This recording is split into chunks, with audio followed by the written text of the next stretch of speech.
So this is a presentation on the information security plan for Townsville Medicine and Pharmacy.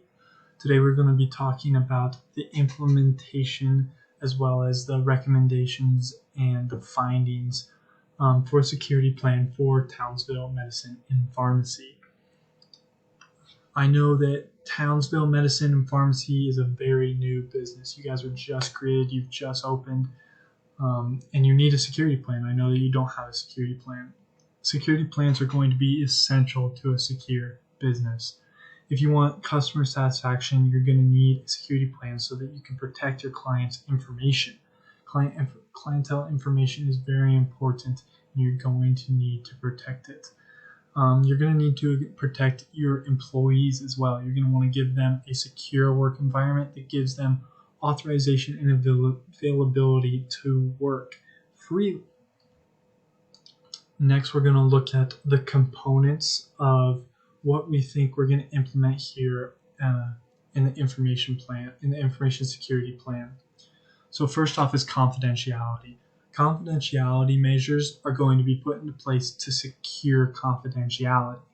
This is going to protect information from unauthorized users and keeping it away from those unauthorized users for misuse. We do not want unauthorized users getting a hold of clients' information, so you're going to need to protect the client's information as well as personal information. So confidentiality goes with client information as well as your personal information on all systems and computers.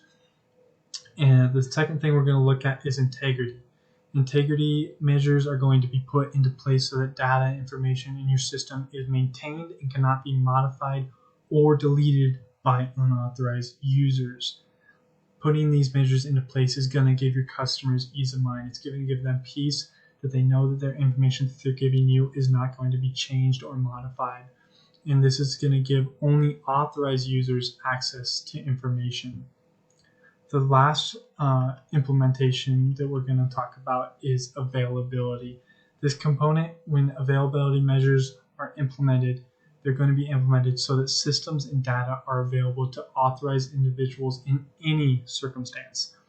So in case of power outages and natural disasters, you're going to need availability. You will need availability so that clients and authorized personnel can access systems and data in all circumstances. There's going to be natural disasters. There's going to be human natural disasters. Things happen, but you're still going to need availability. So this is a component that you have to implement. The conclusion here is over the recommendations and implementation. The recommendations that I personally recommend is that you're going to read through my security plan and implement the security solutions. I know you don't have a plan yet, and this is a good one that I've created, and you're going to need a security plan if you want a secure business.